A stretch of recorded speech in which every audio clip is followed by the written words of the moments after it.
Okay. In the supermarket, I like to go. We're going live on In YouTube, the, okay, guys? Surprise. what? We're going live on YouTube. No one's watching, don't worry.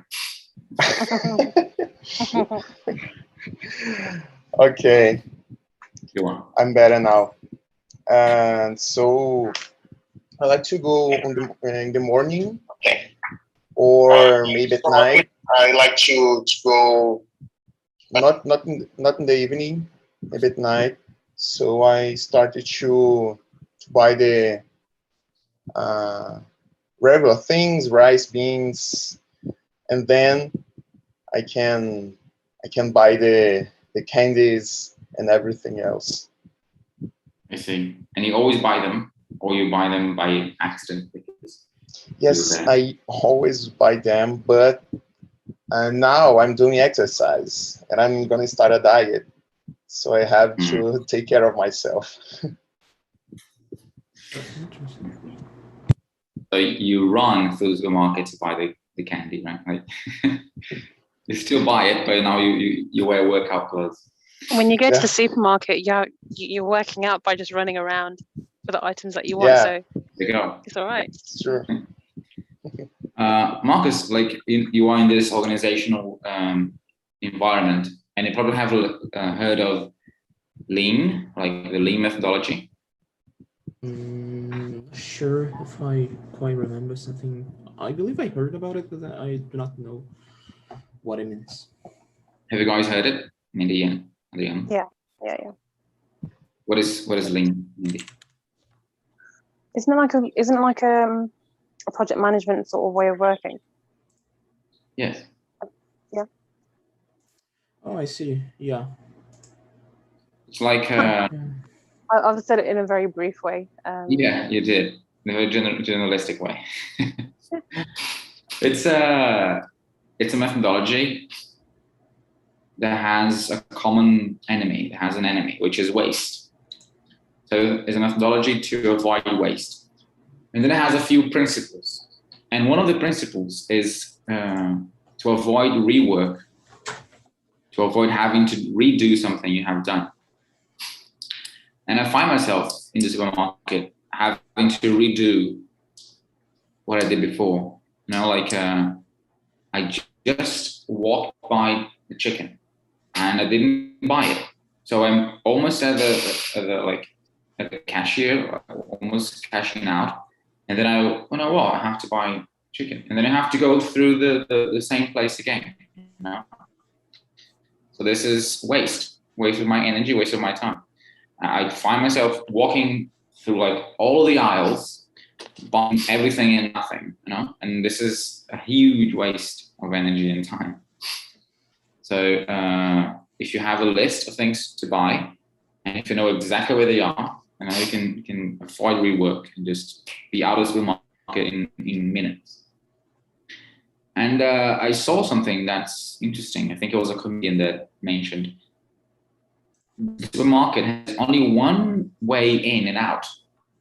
It's like a prison, right? You cannot leave unless you go, like, you come back to the same place. It's not a place that easy to navigate and to get in and out of, right? Yeah, it's an observation. So what are the things that you find yourself constantly having to redo?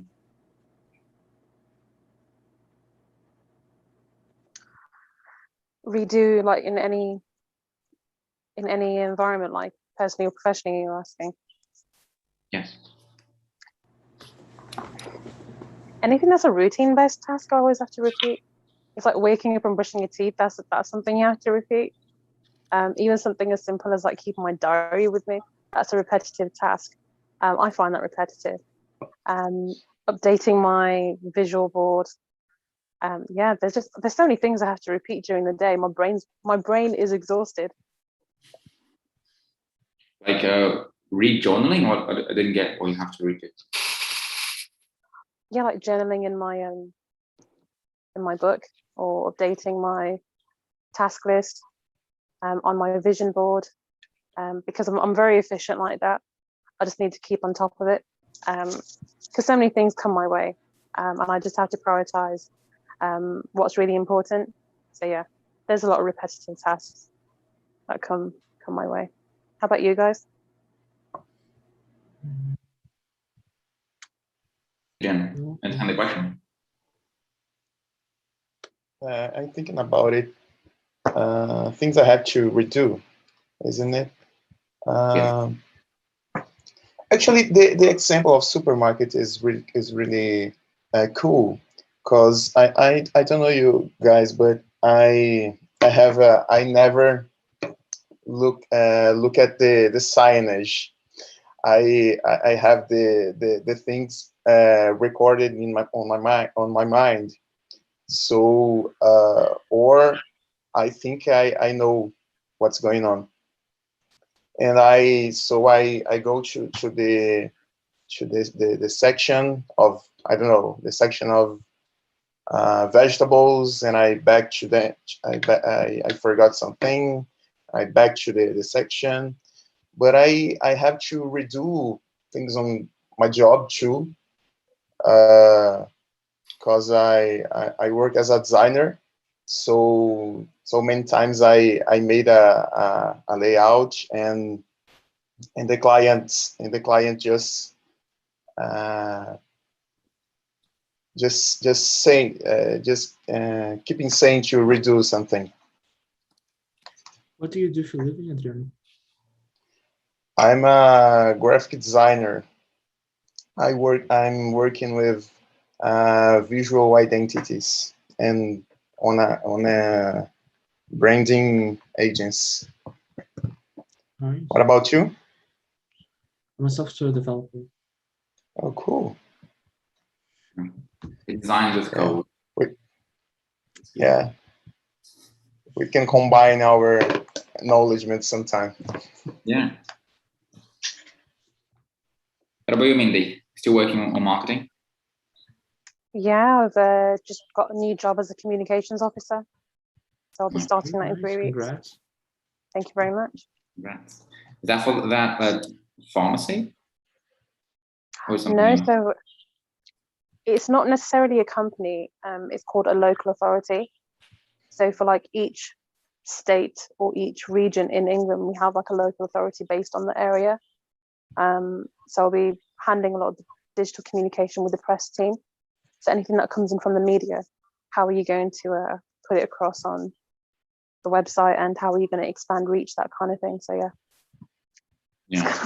There's going to be a lot going on, because everyone's trying to be digital first and approach things in a very digital way. So let's just say, guys, we're in the run for winning, because we've got that knowledge.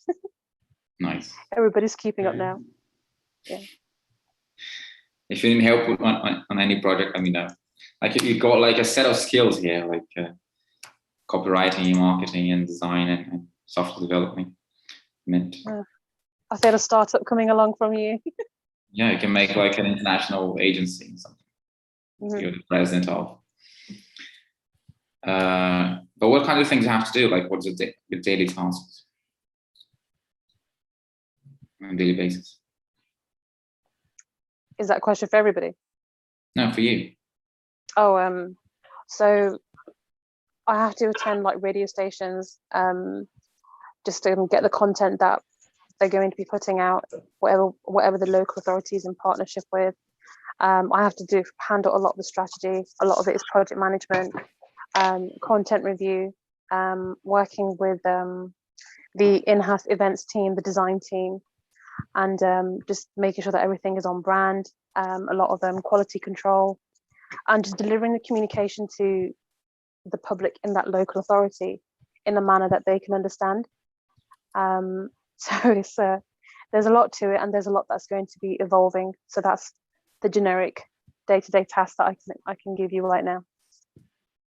I see. I miss working with a team. Like sometimes it's tiring to be your own boss, you know, like having to constantly make decisions. Like Marcus was talking about making less decisions. And yeah, like, and even though, okay, I'm going through a change right now. Even though I do have my own projects, still I'm starting to work with other people. Hey, can you be my partner in this business? You know, I can build together, you know, and sit down and work together and discuss things together, and not make decisions by myself. I have this course, this marketing for translators course that I like put together in 2019, and now I'm setting up an evergreen launch. Have you heard of it, Mindie? Yeah. Like when something is always selling. Yeah. It's not a launch per se. It's just like ads. So you see the ad and they're like, "Hey, do you make zero money as a translator? Do you want to make more money? Then join us." Kidding. Yeah. So people see the ads and they read the sales letter and they either join or not. We are at the last stage of running the ads. We haven't run them yet, but we are about to. And when I say we, I say a friend of mine who is an engineer and has been working in this beverage industry, Marcos and Adriano know on Bev, right? He works like for hours. He goes to work now. Right now he's taking a course, so he goes to work at 5. He comes back home at 10 p.m. So like his whole day is taken. He's only got time to sleep. And he doesn't make a huge amount of money, you know. If you convert to dollars, it's almost nothing. Like $400. And he wants to start working online. He was always very reluctant about this. He was always very, very skeptical about buying things online. He always thought people were tricking him and like making a fool of him. But now, for some reason, he was like, okay, I want to work with that. And he's learning how to work on copywriting and running ads. And I'm happy about it because he's much more systematic than I am. You know, he's an engineer. So even when it comes to creativity and to writing like a sales letter, he's very systematic. Okay, how many pains have we gone through? Like, oh, let's check out this pain. And like, it's very, he has what I lack in this sense, having a systemic thinking. And this is why we work with other people, right? So we can fit together like a jigsaw puzzle. So that was my rant.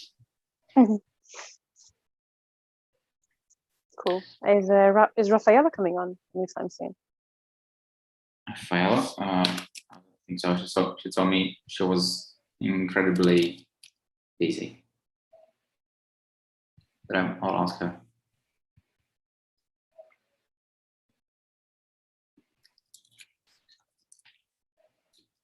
So, what do you think of this?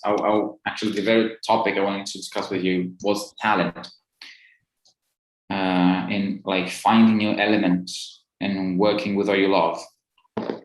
Is that something that you think it's possible? Do you believe in talent?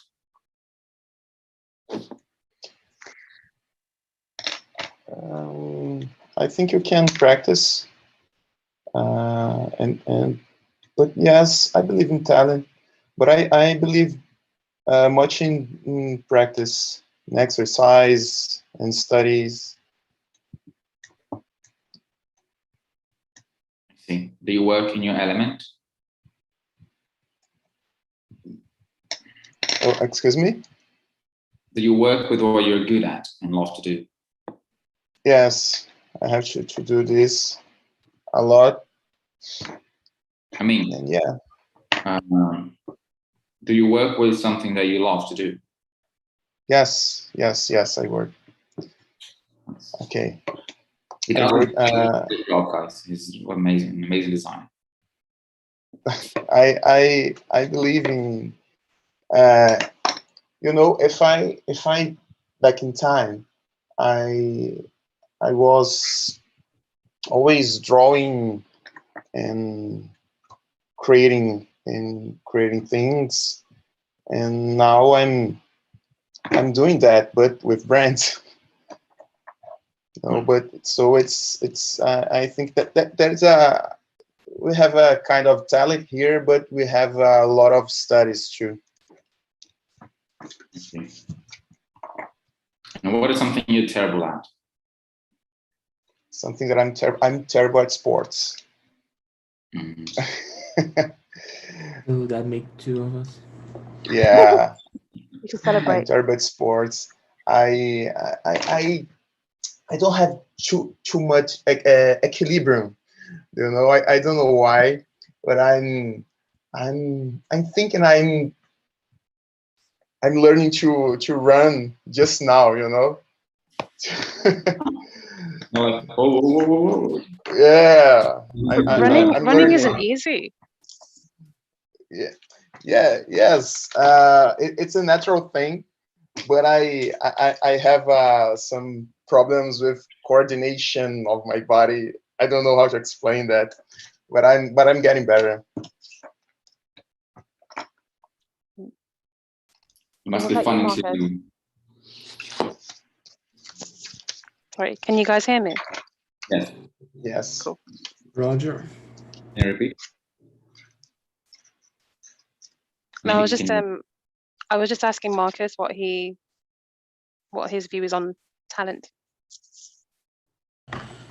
Well, I accepted a long time ago. I wasn't the smartest or the best looking or the fast enough, the best background, the most connections. So I didn't have enough of those things. What I could control was most of my work ethic, you know. So I'm not a big believer. Actually, I believe some people's are actually talented at something, but I'm not this guy. So what I try to do is outwork them in whatever the heck I'm doing. So I have, that's why I'm so organized with tons of stuff, because I get distracted really, really easily. Like I have a illness which is anxiety. I actually take pills for it. And one of the side effects of anxiety is that you get easily distracted by anything. Even something like a mosquito can take my attention. So all my workstation is entirely clean of disruption. So as you can see, I do believe some people have indeed gifts, but I'm not this guy. So what I try to do is outwork them in whatever I do. You think Yeah, if that's you have no talent? Yeah, I don't believe I have one. Actually, my whole childhood, I was always either the second place or the third place, and at anything that I Wow, tried, I never was like amazing. first place. But You're very talented at being second place. It's still talent. well, you cannot show off your second place to anyone. No one gives no one gives a frick about the second place. Everyone just look at the first place. So that was my the struggle at the time, and I kind of it was helpful in the sense that it helped me to learn how to lose, because I was so uh, um, it was something that I was very comfortable of, with the idea that not being the one that won the I don't know, the championship or whatever the heck I was trying to. So because of that, right now I'm pretty okay with whenever I lose at something. Okay. Just looking forward to how to overcome. I was never second place because I wouldn't even compete. I wouldn't even try. Yeah, because I wouldn't even try. So you are very good at being second place. This is great. Well, technically, if you do not try, you do not lose it. Yeah. Don't try, don't lose. Yeah, like I was always like I repelled competition. I didn't like to compete. Like did sports like futsal and swimming and yeah, those two sports. And then when the competition day came, I pretended I was sick and didn't come. You know, they don't compete. My first competition was in judo when I was like 15. But I was this sad, fat kid. Like I didn't know. I wasn't excited to fight. I was just, is it my turn now? Like, and my father would scold me like, "Hey, like cheer up! Like look at the other kids like slapping themselves. I'm gonna win." Like this loser in the corner. And then actually maybe I broke a record. I'm the best at being the worst, because like I go in judo, you have those people different scores, right? And the highest score, like that, if you do it, you win the fight, is ippon, right? And I go in ippon in 5 seconds, like down to me. Because I did this, and then the guy just got me. I didn't even see it. It was really, really quick. And then the second fight, there was a bit more of a struggle because he wasn't the same level as me. I don't get why they categorize like fighters by weight. I was this 15-year-old kid fighting against like a I don't know, 20-year-old guy. He was like a purple belt. I was like a blue belt. Only because you're the same weight, it doesn't make sense. You know, he has much more experience than me. It doesn't make any sense. And then the second fight was against a guy in the same level. So by trying to beat him, I beat myself. Because like there's this move that you put your legs between the guy's legs and then try to roll him backwards.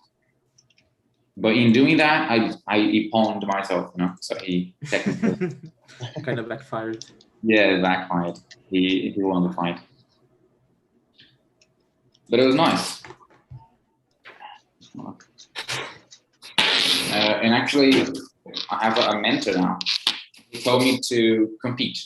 He told me I have like aggressiveness that I'm not using, and I have to start, you know, competing against people.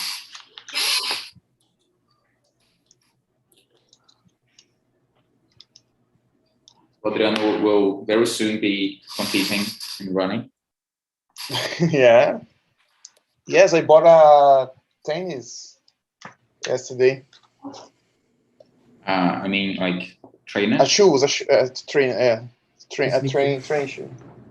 Okay. Do you call them trainers or sneakers? Sneakers, okay. Yeah. Yeah, when you said tennis, I remembered my tennis racket, which is something I bought to do networking and to start competing. He also recommended squash, which looks like a very fun game. Ping pong's a good one. Pardon me? Ping pong, like table tennis. Yeah. I'm not very fond of it though, but it's an interesting game. How about you, Mindie? What's the competition spirit like? I'm very competitive, especially when it comes to sports. Really? Mainly bowling and badminton. I haven't played badminton for a long time, but it is one of my favorite racket sports ever. And when it comes to bowling, I've got too much power in my arms, so I'm entertained. I don't know what it is. I'm not aiming to punch anybody, but I just take my power out on the ball. So yeah. But you're good at bowling. Yeah, I'm good. Nice. I'm good. Nice. I only play bowling like twice, and it's a lot of fun. It's really fun. Sometimes playing a competitive match, it does actually bring the atmosphere up, and it kind of makes everybody else bring that sort of competitive spirit. If it's like a friendly competitive match, I like that. But if it's competitive to the point where you're gonna like, you know, just like suck the fun out of it, you can count me out. Nah, I'm not about that. unless I'm getting paid to compete, then that's okay. But yeah. Yeah, I think that there was a series of events that made me, what's the name?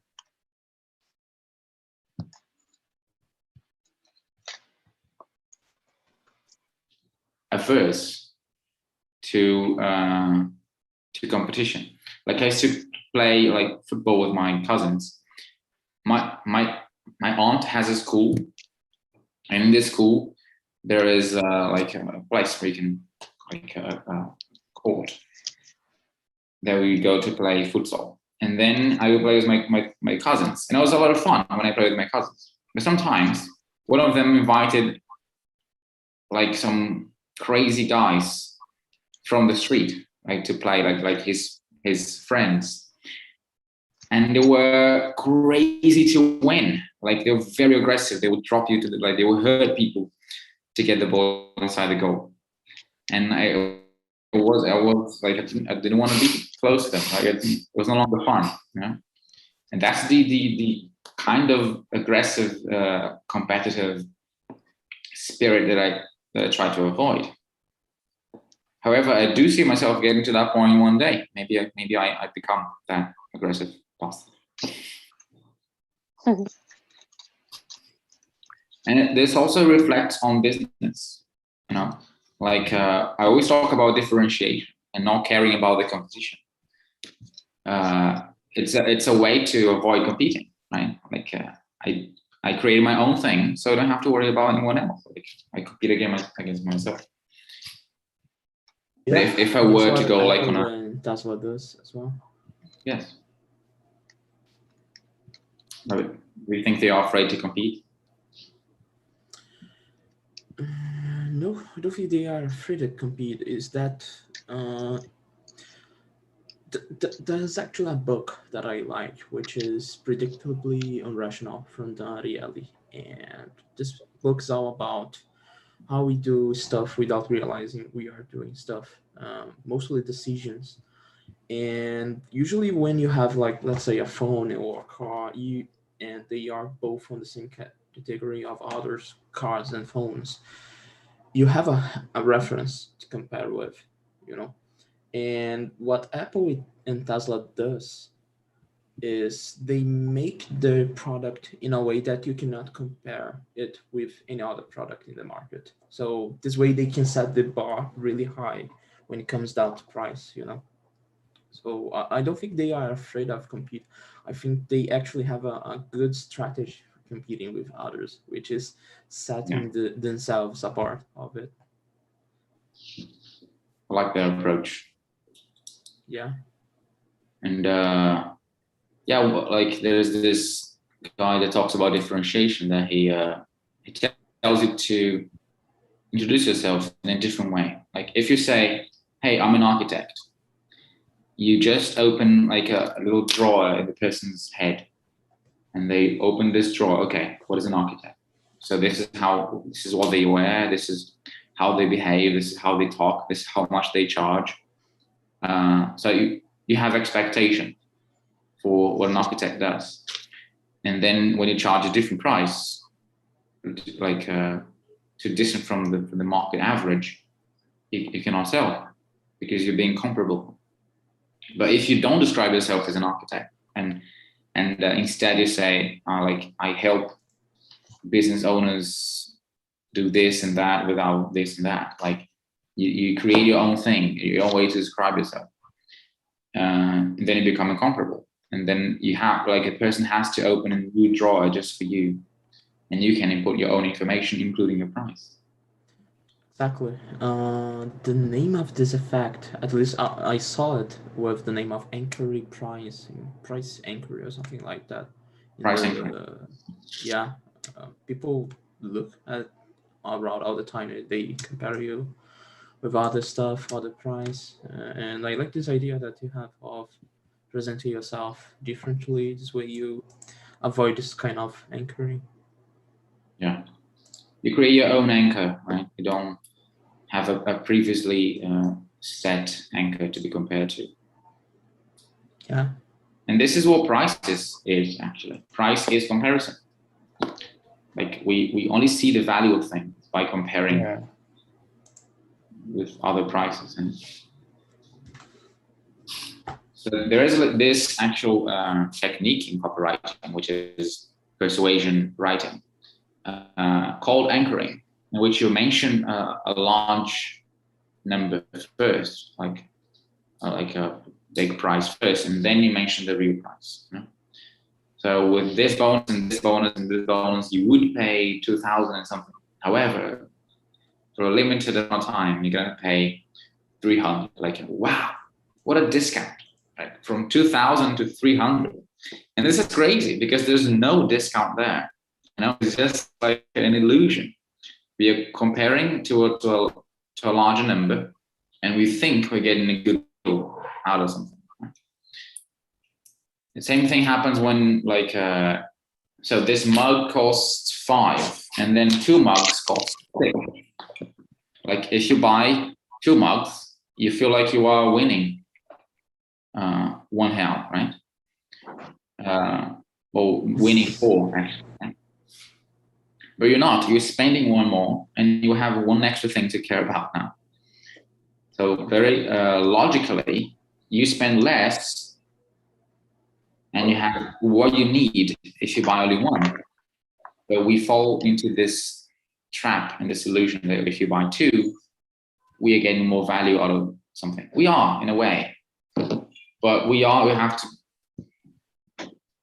have clear that we are spending more money. We're not getting any discounts. Wait, let me get my charge.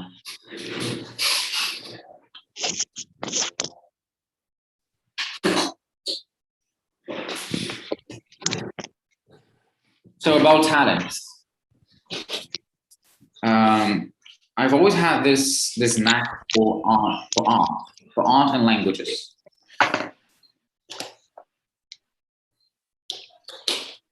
So like singing, or like playing, or like drawing and photographing and making video.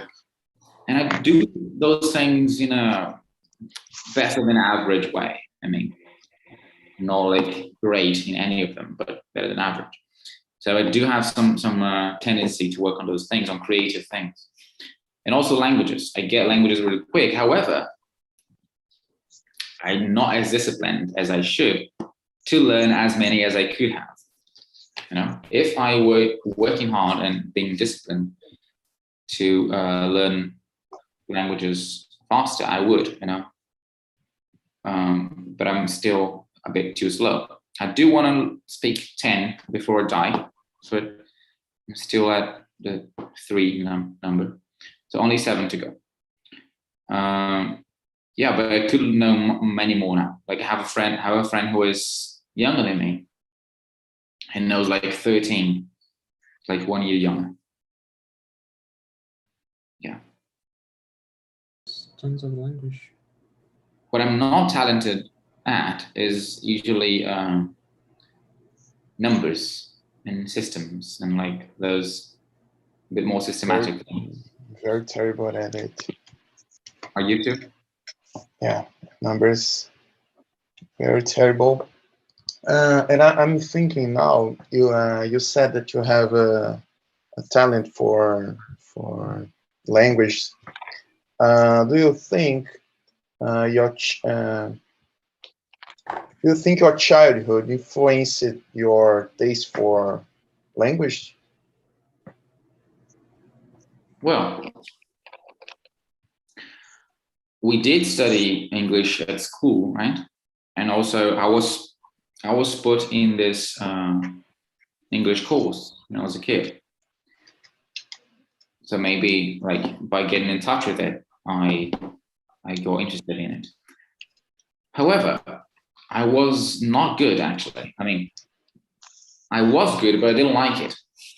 And this is usually how talent works. Like you are good at something, but you didn't even plan. You know, like I just know this. I'm not studying as everyone else. Like I didn't do any exercises. I used my brother's book, like workbook, with all of his answers. I didn't do my own exercises. and the teacher would complain with me. She would erase everything so I could redo it. However, when it came to competitions, like to vocabulary competitions, you had to remember like as many words as you could and write them on the board. I would win, even though I didn't study. So this is maybe how talent shows itself. Cool. And it sucks because on the long run, you get comfortable with the position where you're at. Yes. So Yeah, you start it's true. working hard. I've seen this Yeah. happen a lot, to be honest. Yeah. People is good at something, so they just get comfortable where they are, and then time goes by, and then everyone else just passes them by working.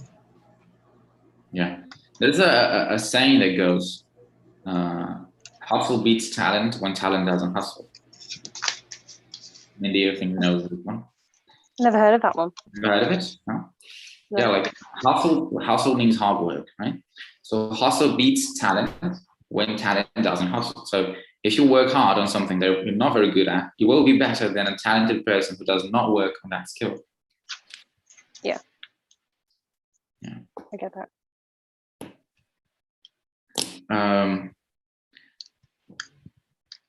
What about you, Mindie? You didn't tell us a talent. You're good at cooking? Yeah. I don't think that would be the first thing that I would say that is a talent. So making cakes. Definitely make a mean brownie. Chocolate brownie, peanut butter brownie, you name it. Wow. I do it. Yeah. You make me hungry just by saying the names. Well, okay. What kind of flavor brownie would you guys buy? What's your favorite brownie flavor? Is there such a thing? Chocolate. Yeah. I think a traditional one, I chocolate. didn't know there was like any other tastes, like You can mix it with like biscuits, or you can mix it with chocolate. You can make it wherever you want.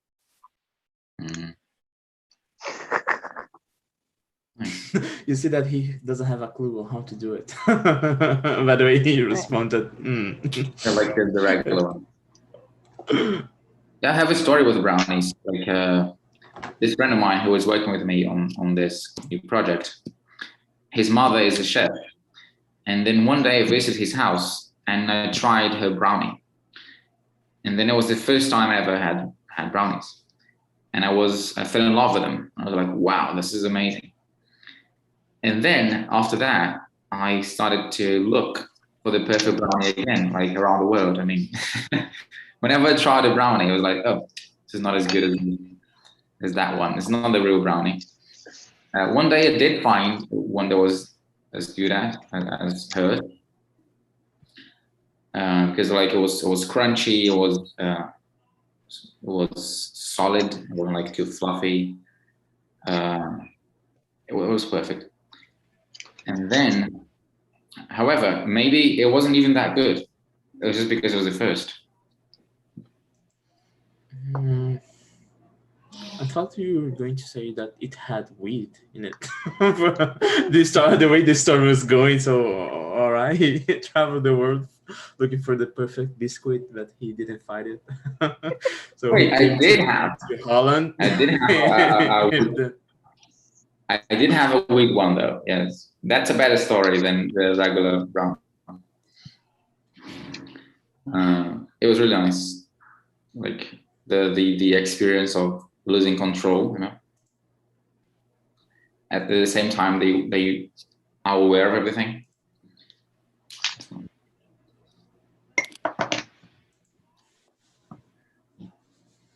So this is why working in teams is nice, right? Because you fit your talents, you fit your elements. You like I've been working on. I have a translation agency, and there's this translator. They always did jobs for me, and she is the backstage numbers administration person, So we fit nicely. She's a precrastinator, by the way, which is also very fitting because I'm a procrastinator. I do it like on the last day, and she does it on the first day. So even when I'm late to even when I was late to send her some job. So let's say we had like 10 days to finish it, and I sent it on the 5th day. And then she did it on that day. So we still delivered on before the deadline, you know. But I did work with procrastinators as well. And it didn't work because I would procrastinate to send them, and they were procrastinate to send to me. So we would always deliver late.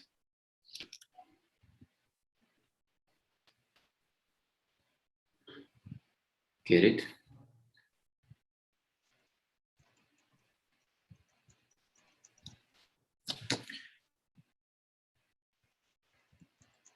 What about Mozart? Do you think he was a talented musician? Or he was just hardworking?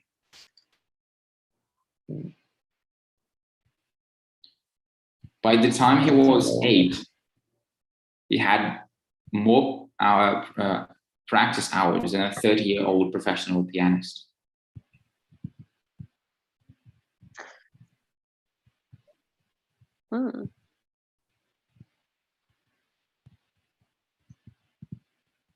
He definitely had talent. He was an instrumental genius.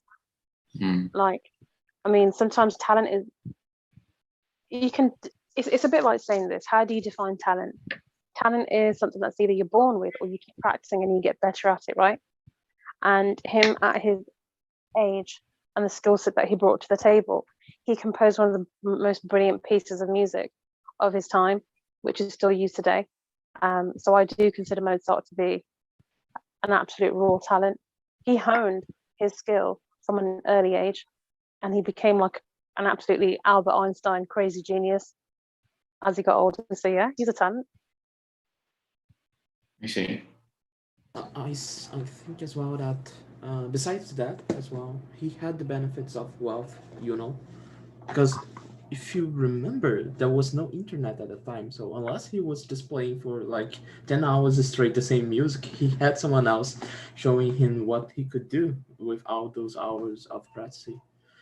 So I think he had like people helping him out to improve, that in a time where even you don't even have basic stuff like your refrigerator, having money and wealth would help a lot as well. So he was both gifted, and he was hardworking, and he had wealth to support everything. So I think he had like the 3 best things to invest in a talent. I think to nurture talent, if you don't know how to navigate your talent, having someone to mentor you definitely makes a big difference as well. Yeah. Exactly. Yeah, like finding your mission is also very clarifying. I told you I have been doing some mentoring, which I took too long to stop doing. Like, how the hell would I want to mentor people if I'm not getting mentored? And my mentor told me my mission, like he has his tools. He told me my mission is to serve, which doesn't come natural to me. Like service is the thing I'm not the best at, and I'm working on that muscle, you know. And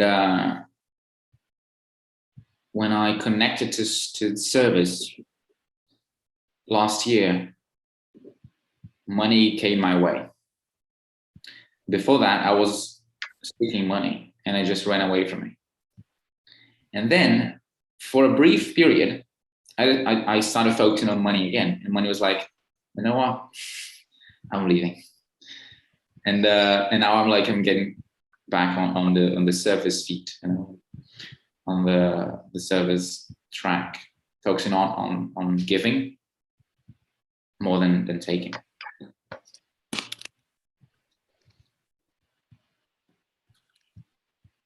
Have you guys ever heard of Ikigai? Ikigai, is that the Japanese philosophy of the way of living? Yes.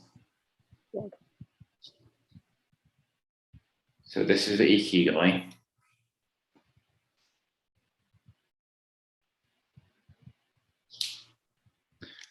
So I thought you. Right, go ahead. I thought you were talking about a guy which the name was Iki.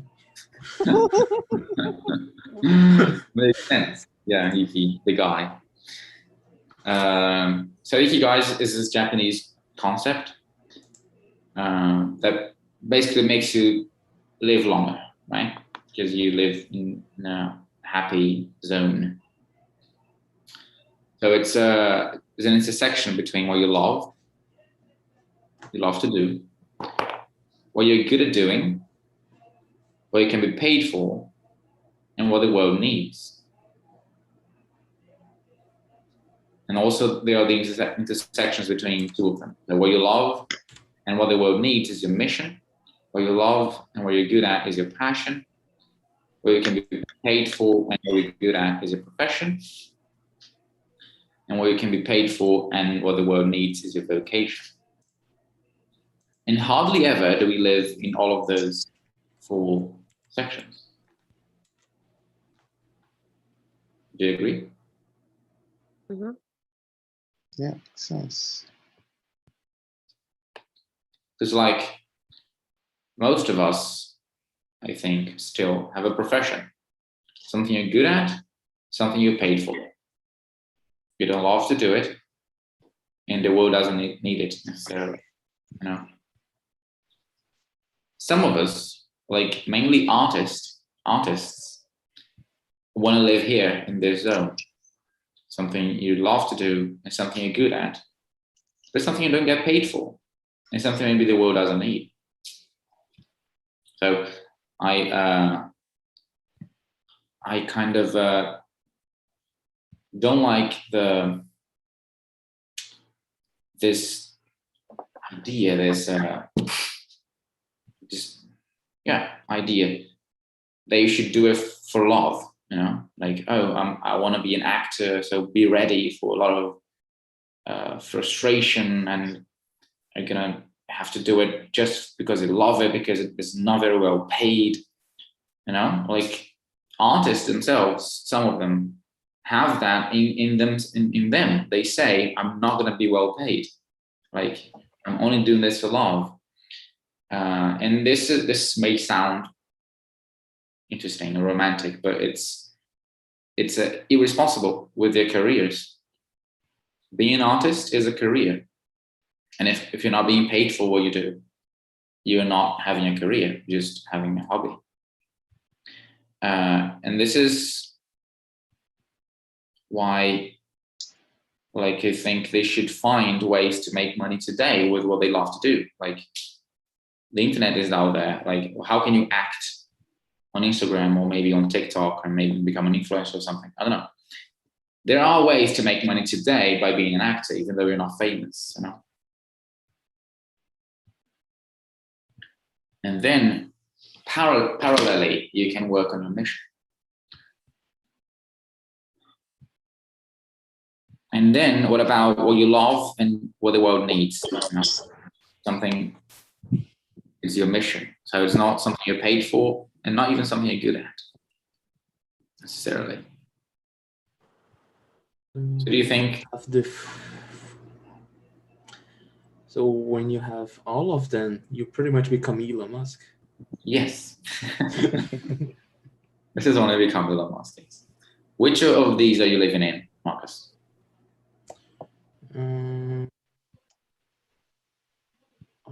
think I have what you love, I have what you are good at, and what you can be paid for. But what the world needs, I still didn't find it. Or actually, I want it. Sometimes I don't really have clear on my mind what I'm supposed to do that will make some impact to the world, you know. I see. You work in technology, and what have you been building? Well, right now I'm working to a US-based company, which is called DMG, and we have a platform for retailers, for other companies like Walmart, you know, or not Amazon, but someone like Amazon, and that's pretty much what I've been building recently. I've been working on their platform.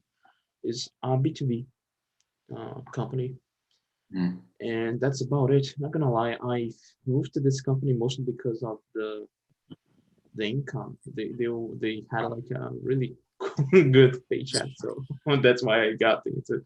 But I don't know. I think I might in I don't know 2 years or so move to some other place to find even tried what the world needs that I could do with my experience. Nice. Do you have any idea of what that might be? No, the usual suspect would be building rockets, but Brazil doesn't do that. And the only way you could do that if you was if I was U.S. citizen, which I'm not.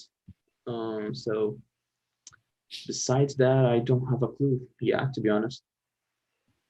But wait, you don't have to like limit yourself by what the country doesn't do. Like Elon Musk didn't let himself stop. Of course, the US has a much more developed space program. However, he made them go in reverse. Like we never thought that a rocket could land back on Earth. You know, like it was a known concept that a rocket never comes back, never goes on reverse. It just goes forward. And then he was like, "Why not?"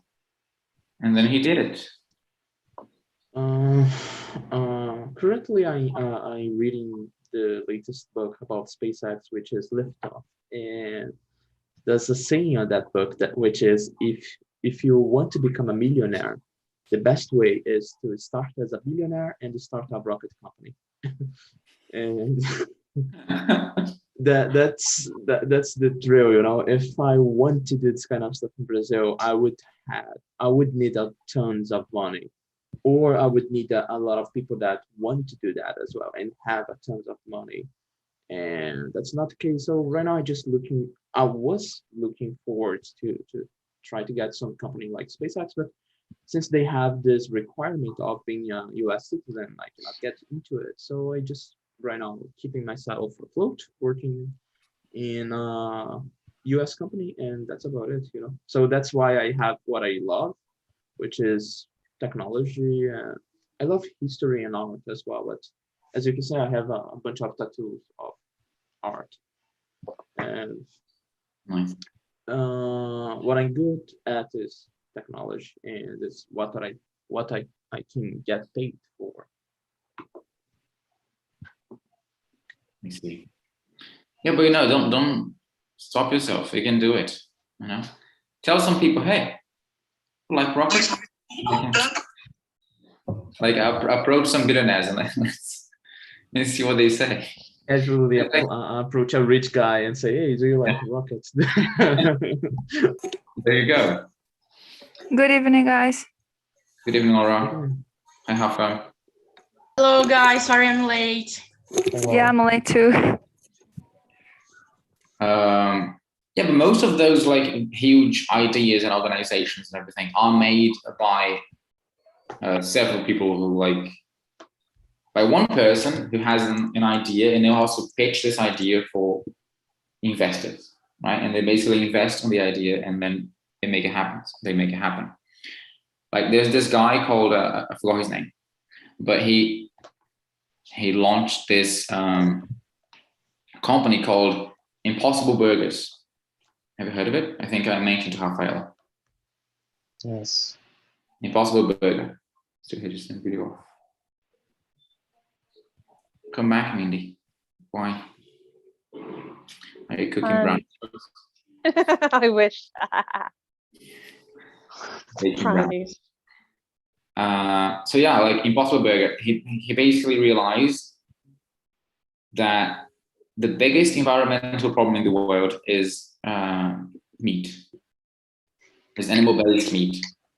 And then he decided to fight it, decided to create something to kill this habit, basically. So he got an idea and started pitching it, and he got a team of scientists to develop plant-based meat that tastes better than animal-based meat. And this is, according to him, and I agree, the only way to actually tip the world over to plant-based meat, because nobody actually likes the fact that they eat from a corpse, you know, from killing something. We only eat meat because it's more delicious. And then if he makes a plant-based meat that is more delicious than meat, than animal-based meat, people go, oh, why am I eating this animal if I can eat this delicious thing? And then the market tips over to that, and then we can start this transformation. So this is basically what he did. He pitched it, and people invested. And he's not rich. He didn't become rich. He's like, he has his salary, and that's it. You know? But he has like $1 billion company. Marcus, what do you think? Sorry, Adriano, what do you think about your Ikigai? Okay. I think I do what I love. In fact, nowadays the process is annoying me. It's too repetitive. I think I need to rethink the way I do things, but I still loving it. I think I'm a good at this job, and I can be paid for. I think I'm in this the passion or profession. Yeah. Okay, so do you love? You're good at that. You're paid for that. But what about what the world needs?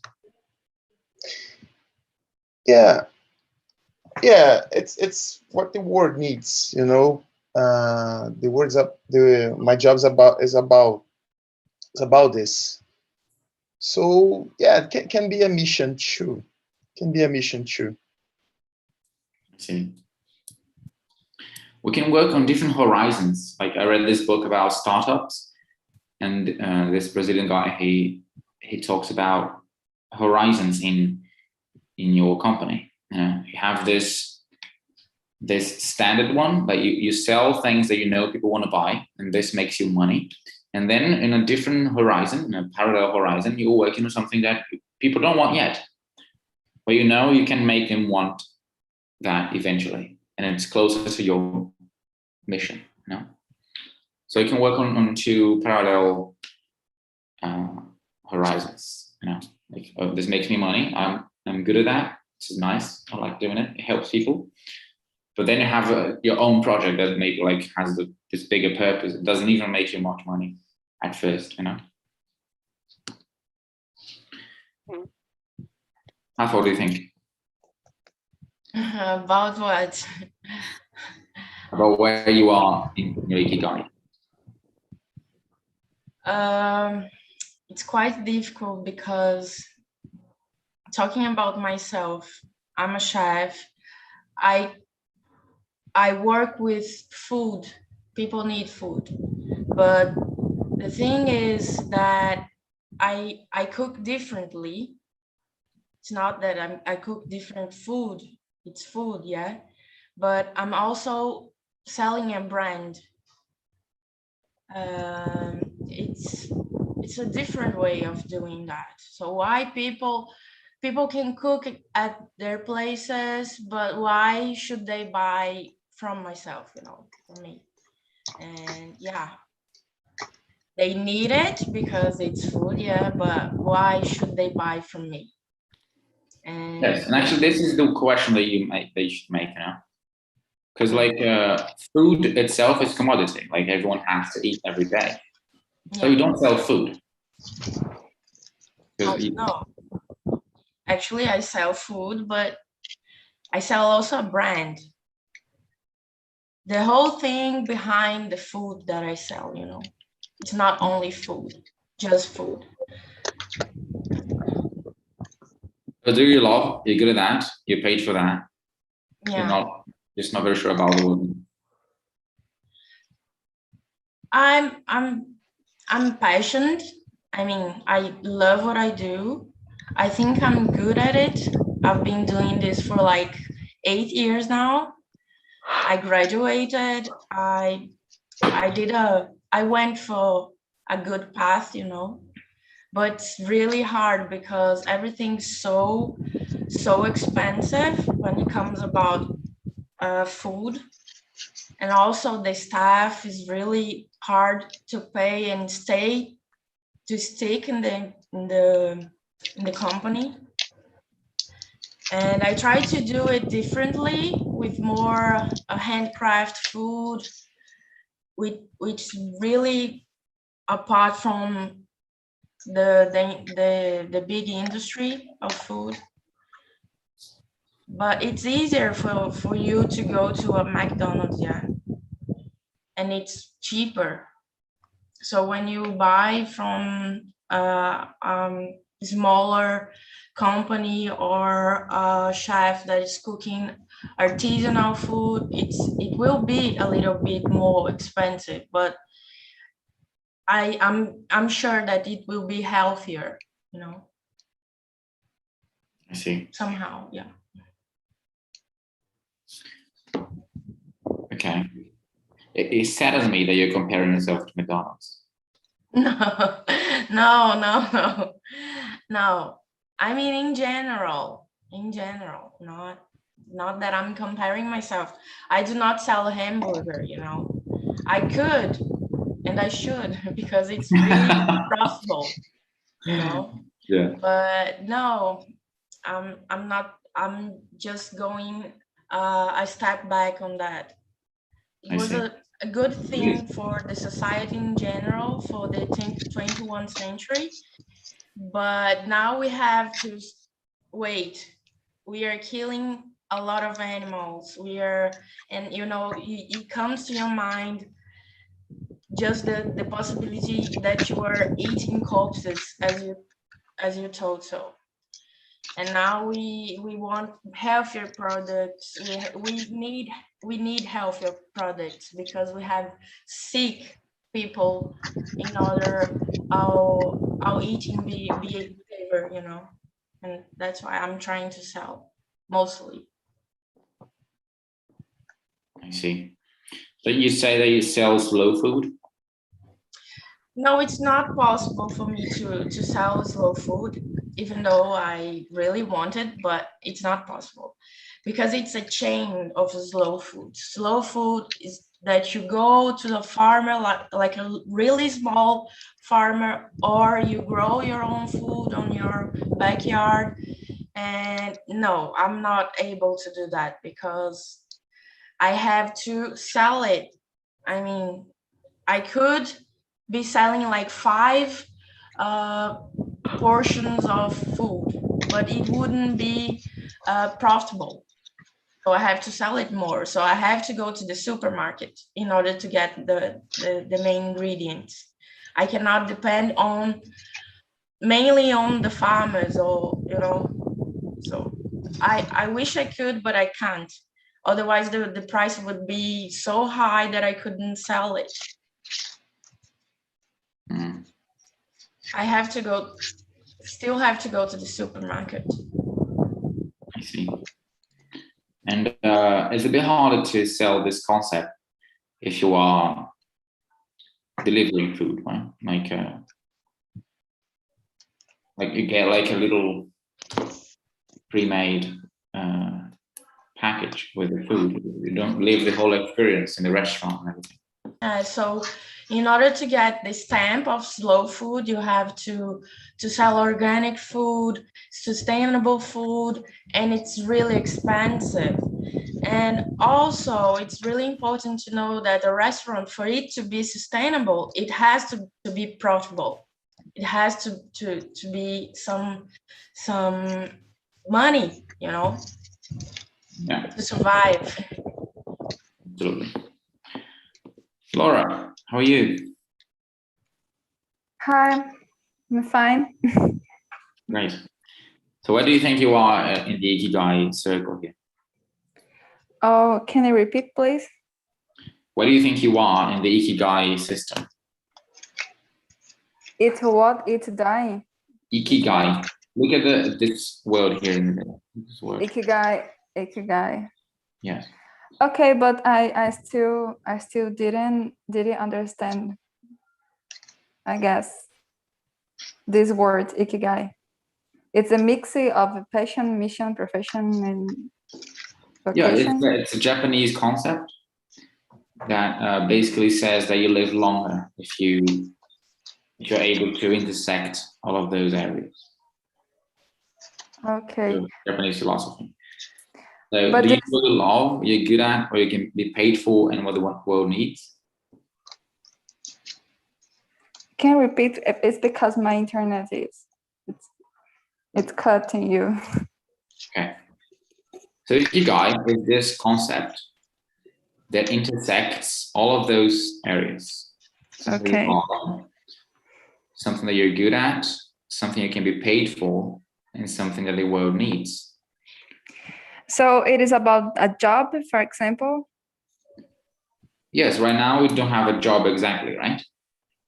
Yeah, I don't have a job, but I'm kind of studying for this. You know, I'm studying for do my part on the society, for help students, for help the science. So I love what I do.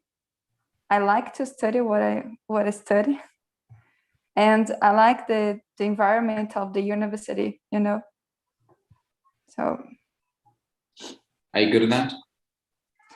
I guess I am. Are you paid for you to? No, I'm still doing papers. I don't have anyone published yet. Just some I don't know, resumes. I don't know if it's not a resume. Abstracts. It's like short papers, you know, and some academic works. But I still don't have a paper published. I see. You only get paid once you publish a paper. Sorry? You only get paid once you publish a paper? If I need to pay for publishing? No, if you get paid, if you get money when you publish a paper. No. It's just for the growth of the knowledge, you know. Just for it's because the university needed the students and the doctors publish it every year for maintain the money that and try on the university. And the development of the knowledge it's very important. It's the role of the university. Create knowledge for the society. Is this I like country. I kind of feel in love with this. Nice. Can contribute with somehow for this contribute with some manner for the society. Nice. Rafa, Adriano, and Mindie, for context, Laura is a physicist. She's studying physics. Oh, So okay. Can become a Nice. Yeah, I know. And why do you think today I'm working with a science divulgation, and it's very cool. How do you think that's the word? Maybe science popularization. How do you say it, Mindie? I don't know. I actually don't know that one. mean, to make science more popular. Yeah, I think science popularization is a word. Yeah.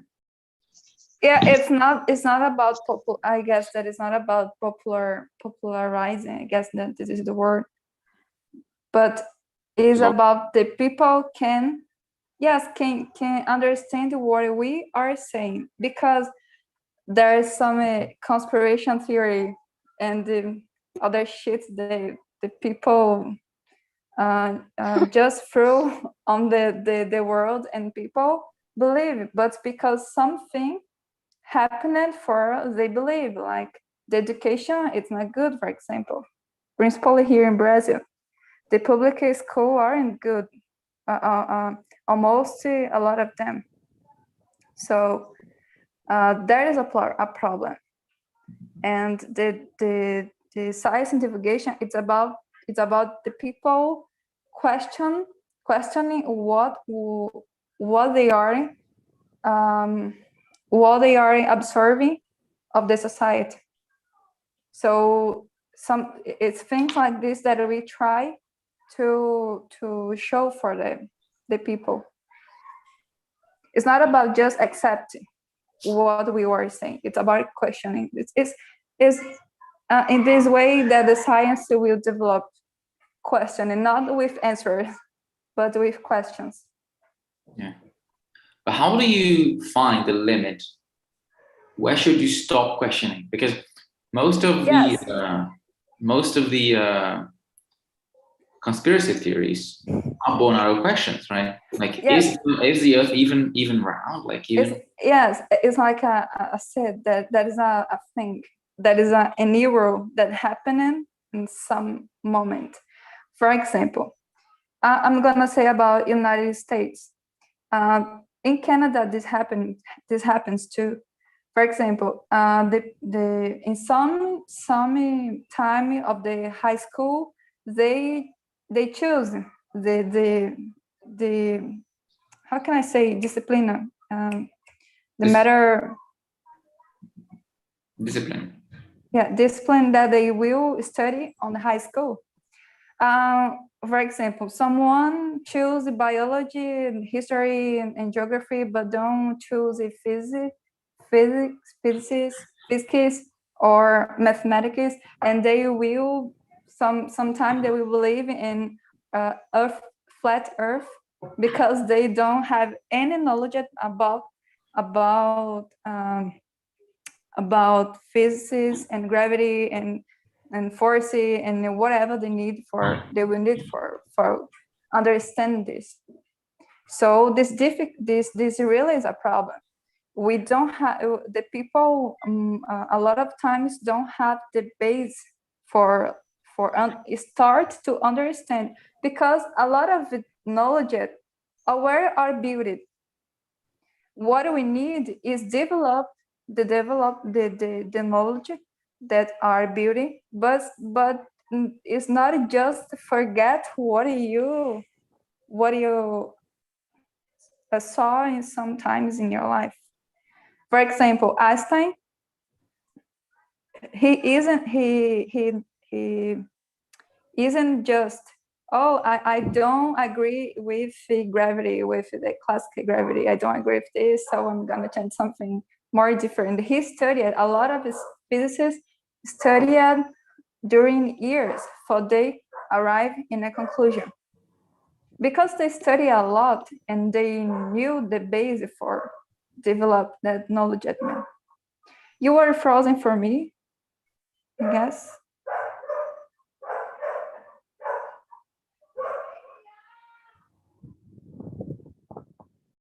Gus. Yeah. He did. Has he Maybe it's the frozen? host now. Oh, I'm not. No. Somebody else can do that. Something happened with Gus' connection. Hi guys. Until part did you hear me? Actually, I heard it all. Oh, okay. So it's about this, that is, you needed to know the base for questioning. You needed to know a minimal for question something. That is a Definitely. point. Definitely. I'm just going to message Gusto in the group just to see if he's okay. Okay. Sorry, Adriano, I don't know actually what do you do? I'm a graphic designer. Okay. I work with visual identities. That's cool. Yeah. So, where are you from? Okay, I was born in São Luís, Maranhão. I worked in São Paulo for a few months, and I'm back. I'm living in my parents' house. Okay. Okay. So do you like cook? I'm a chef actually, and also a wine specialist. But yeah, I'm Cool. mostly working as a chef. Do you have an Cool. Instagram page, Rafaela? I do. It's, let me write it down. Okay. For you guys.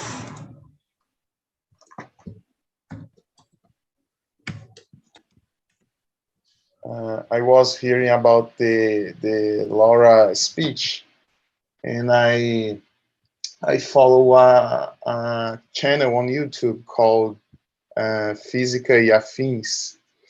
I don't know nothing about physics, but I like to watch because she the owner of the channel, she speaks about fake theories and bullshit, and she likes to put some true information to people, and I like to see it, but I don't know nothing about physics, but I like to watch this.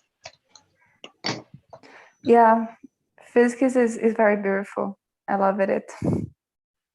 Do you guys know a channel called Veritasium? No. Very what? Veritasium, I guess. Okay. I really like watching this guy's videos. And it's mostly about mathematics and physics. And I also don't understand much of it. It's very interesting to watch, you know? It's like look at all the calculations. Oh, calculations, interesting. Like I get nothing of what they mean, but it's real fun.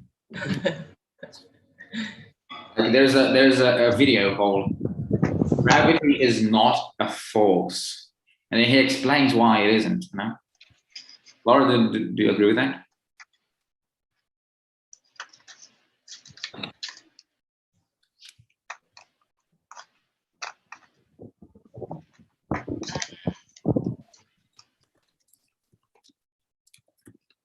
Bad connection. Laura got so. You were frozen. Yes, now it's okay. It's okay.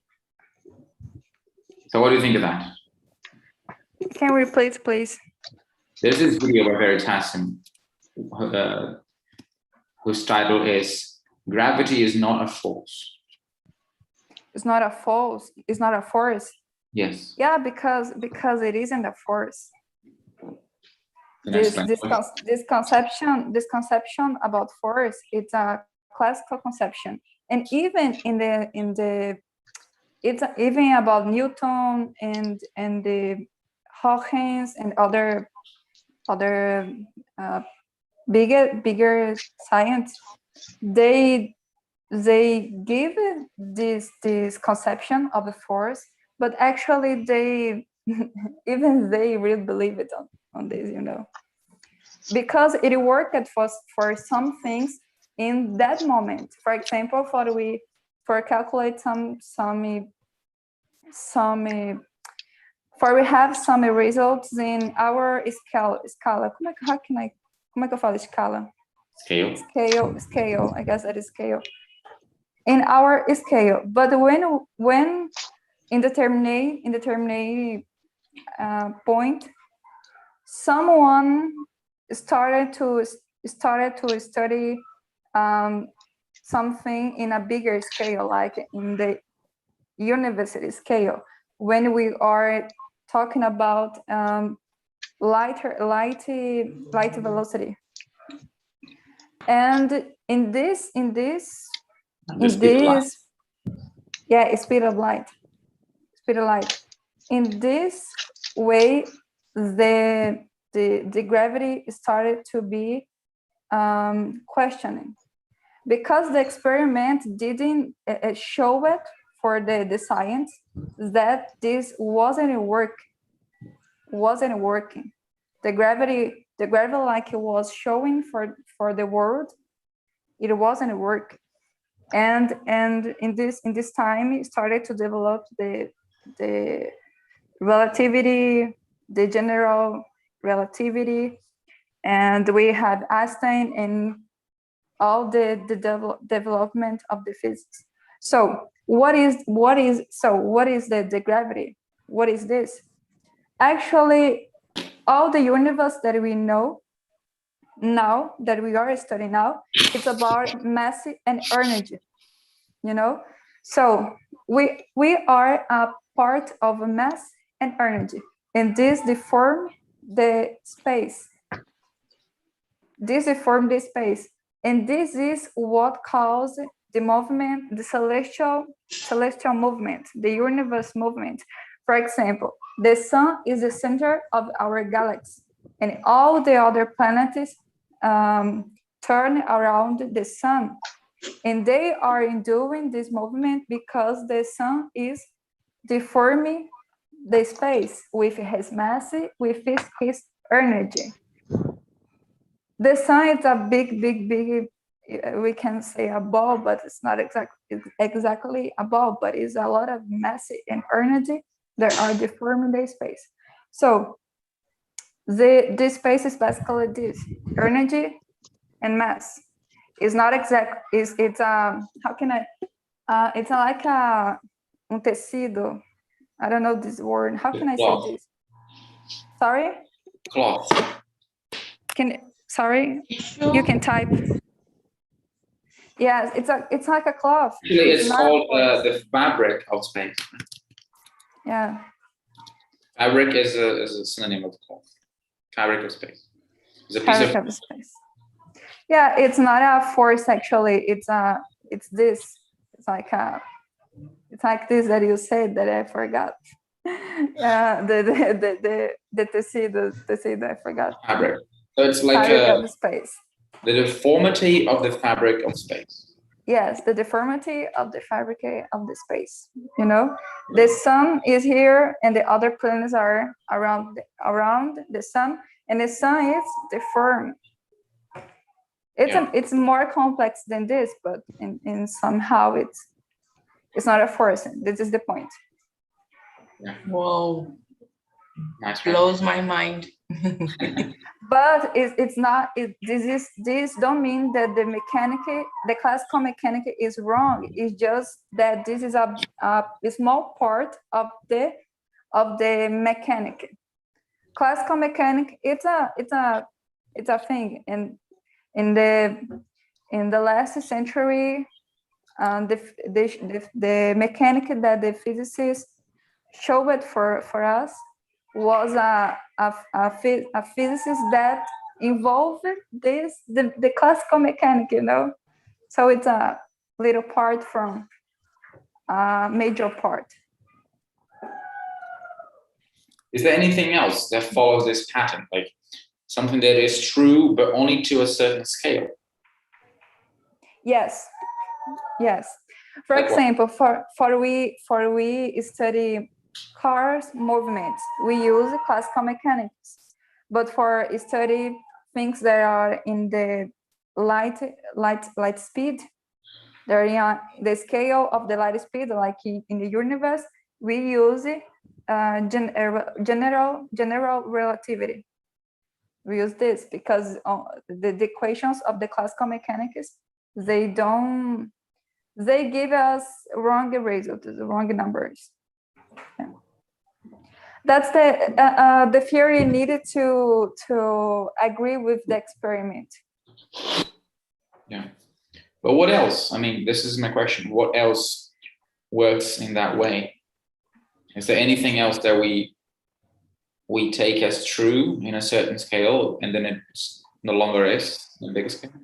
Yes, you, like I said, the speed of a car, we can. I mean, Laura, I mean, I understand that. I'm talking about anything else. Is there anything else that in which that happens? Like you were talking about the explanation of the general relativity or other things. You told me that like gravity is a force in a lower scale when I'm talking about it's not a force. It's his behavior. His behavior. It's like a force. Mm-hmm. Yes, it's this. I see. But does it happen to anything else? Yes, it happens with everything that is around us.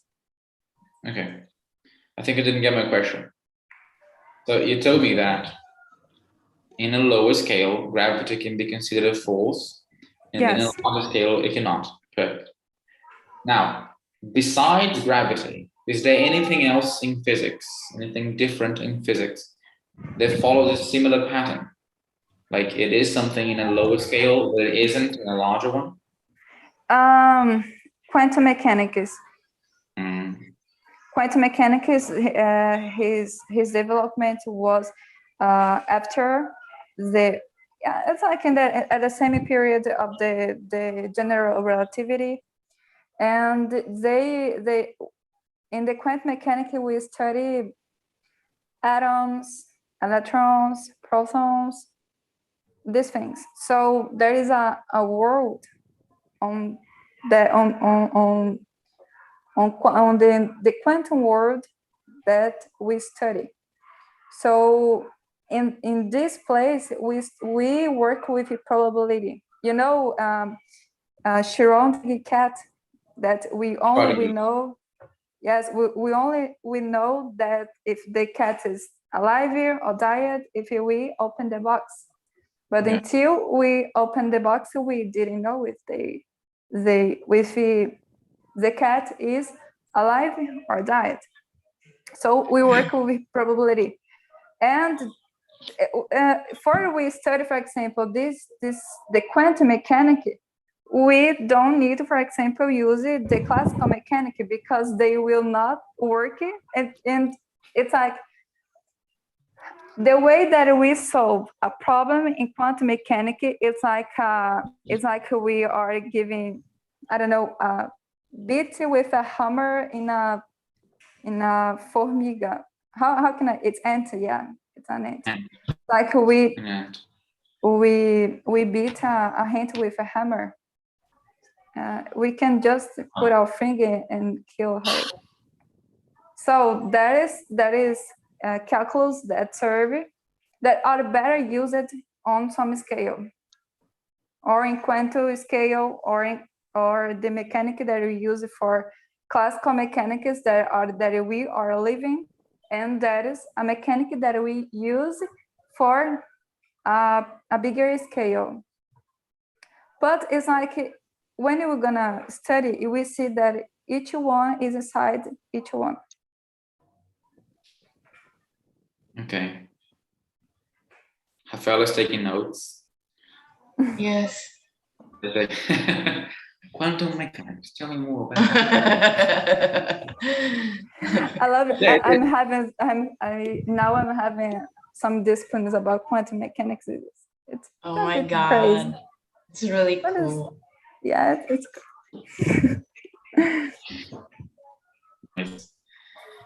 Maybe I'll try studying physics one day. Okay, when I no longer have to, like just for pleasure, and I can take years to finish my course. That's okay. Maybe I'll do the same. It's very. Sorry, okay. Rafaela, what do you say? Maybe I'll do the same as you.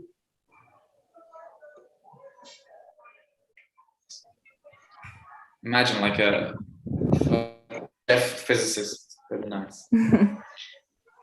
And this is where quantum computers come along, right? Like it's they use, like regular computers, they use zeros and ones. Yes. While quantum computers use zeros and ones at the same time. I mean, has yes. I already studied something about quantum computers. We had a discipline. It's like an optative discipline, you know, and it's like the nucleus. What is the name of the processador? The process. Yeah, the processor. What is the name exact? Processor. The processor of a computer that is some nucleus. I don't know. I don't know this name. Nucleus. Yes, nucleus. Yeah, it's true.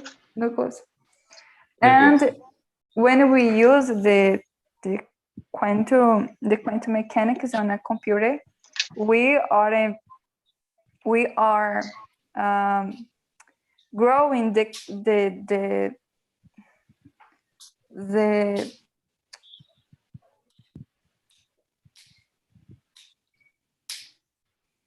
guys.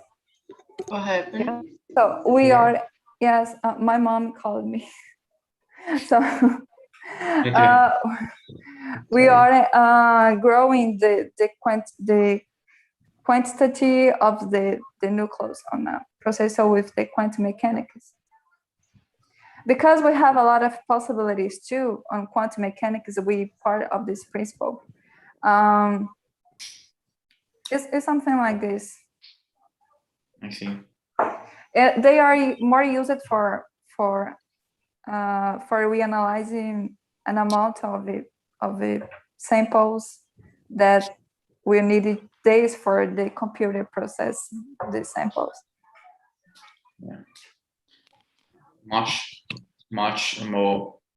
higher processing power, right? Yes.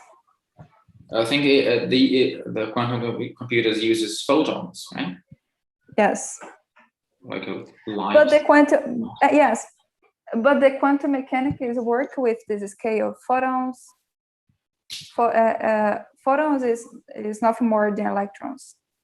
Electrons, they are they are a change of his position on the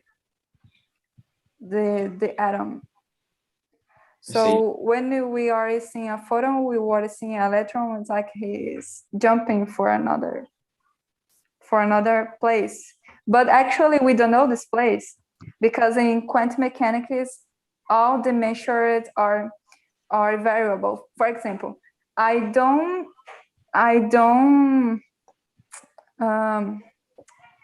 conseguir. How can I say conseguir? I forgot. I cannot. Yes, I cannot have the measure of the velocity without change the measure of the space or of the time. The measure. Yeah, the measure. So you cannot change velocity without changing space. Yes. Yes. It is because the quantum mechanics is working with probability. With probability. Because we needed the probability, yeah, probability for measure something. If we gonna somehow measure, we're gonna change the other parameters of the movement of a photon, for example. So it's very sensible. I see. Nice. So Adriano, have a physics lesson. Yeah, you know, quantum mechanics is a common way to explain things in pop culture, like superhero movies or something. Yeah, that is everything is Yes. wrong, but okay. I don't know how to explain this. Oh, say that's quantum technology. Yes. Like, oh, my quantum watch, my quantum glasses. My quantum watch, No, quantum it's glasses. a word that is became banalized by coaches. You know, it's you needed to get inside of your quantum mind and all this shit that they say in all this Yeah, place. there is a video on internet. Coach, quantum coach versus a psychologist. No, they send the water with a quantum energy. It's funny. But wait, everything has quantum energy, right? Yes, everything has. We are energy. If you, for example, the atomic bombs, Atomic. atomic bombs came from the beginning of the study of the quantum mechanics. With the moment that we learned that the nucleus can explode and they will reveal a bigger energy. So we have an atomic bomb. How does it work? Like it's one atom? Yes, have a lot of energy. You know the question, the famous equation of Einstein, E equals m versus c, square, c square. So in this equation, we are seeing that all the matters have energy. We are energy, but we don't know what is energy. You know, if it's something, this question, what is energy? We don't know. We only know that energy exists. Isn't energy like the exchange of mass? Exchange what? Of mass. Sorry? Mass. Okay, the mass. I don't know. It's a thing like this. We don't know what gives the birth for something. You know, it's very. They walk very together. The energy can change a mass, of course. For example, when a bomb explodes, they are changing the mass. They are discharging the energy they are inside of the body. But for example, if somehow I burn, I don't know, I will just change for sensation. It's like sensation, though, because became ash. Yes, I will become ash because my body support some temperature, but there are bodies that support more energy until they will disintegrate, like uranium. Interesting. Actually, temperature is not energy, right? It's like when you measure heat. Yes. So when we measure the heat, we are measuring the exchange of energy between the body and other body. Is this what we are actually the temperature that we learn is nothing more than the degree of the movement of some particles. So when the particles are moving really fast, the temperature will increase. And if but actually all the particles in the universe are in movement. All the particles. Until today, we never knew about a particle that are in movement, just in theory. In theory, we know that then somehow the particle will stop to move, but we don't don't have some experiment. Maybe they are invisible. Yeah. Stationary But atoms are invisible. it's like you already knew talk about 0 Kelvin. 0 Kelvin is the temperature that a body will stop to move. It's like minus 273 degrees Celsius. I guess that this is the number. Nice. So Laura, we have a lot of teachers, and we should. You're next up to give us a talk on physics. So Rafaela's giving a talk this Saturday about how they should develop their tastes. Laura will be the next one to do this talk on physics and mechanics and quantum mechanics and atomic bomb. How to build a bomb in your house? Like it's, yeah, we know how to build a bomb, yeah, but it's not a big scale. Yeah. It's not a big scale. Number one, find some uranium in your backyard. Yeah. So guys, let me go through a few words here real quick.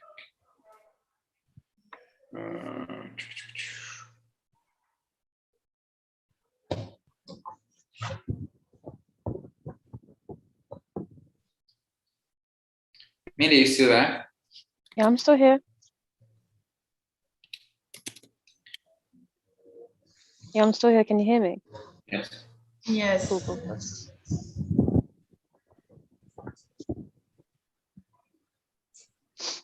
Okay. So, pronunciation here. Incomparable.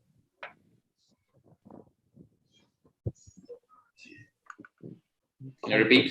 Incomparable. Incomparable. Yes. You can't compare it to anything else. Incomparable.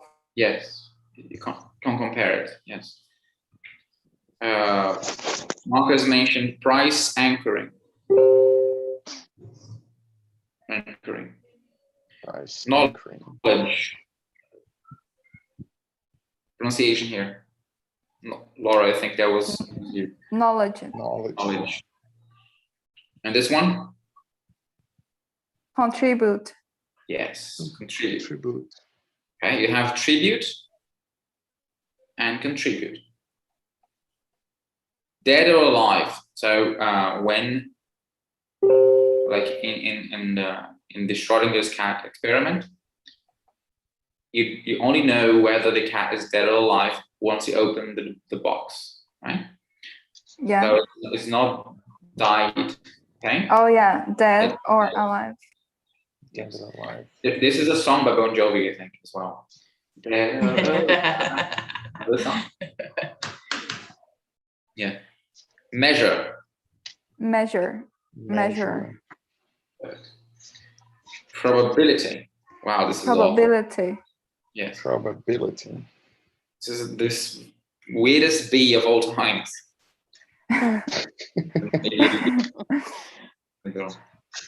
Probability is a hard word for me to say, so I tend to say likelihood. But in this case, they are not synonyms.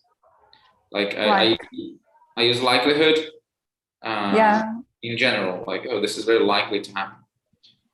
But when it's talking about like, it's a matter of probability. You don't say a matter of likelihood. Odds is likelihood too, yeah. Odds. Sorry? Odds. God? Yeah, like odds or even, basically, yeah. So imagine if you have a coin and you flip it. What are the chances of that being an odd number or sorry, I'm saying it a bit wrong. Just imagine if you're flipping a coin, what are the chances of you flipping a heads or a tail? That's something we say here in England. Yeah, odds and evens, you just measure that. What's the likelihood of you having it? It's 50% chance. Yeah. We have the expression like, what are the odds? Yeah. Oh. And odd is also weird, strange. This is very odd. Yeah, it's true. Atomic. And ash. Ash. There's It's what you become when you burn. Ash. Ash is the name of the character of a Pokemon. Yes, Ash. exactly. Ash Ketchum. Yes. Ash Ketchum. No, it's weird. It's Oh my God, you people are it so was nerds. good for.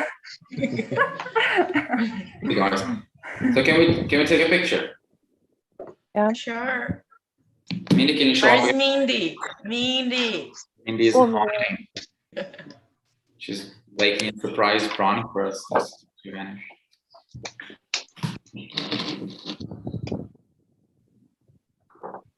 Oh God, hold on. Ready? 1, 2, 3. Just a second. Okay. I don't know what's going on. Figure things out. Okay. 1, 2, 3, go. Perfect. Yeah, thanks a lot, guys. It was amazing. Thanks for the lesson, Laura. Thanks for the talk, everyone. Thank you, Laura. Thanks, everyone. Welcome.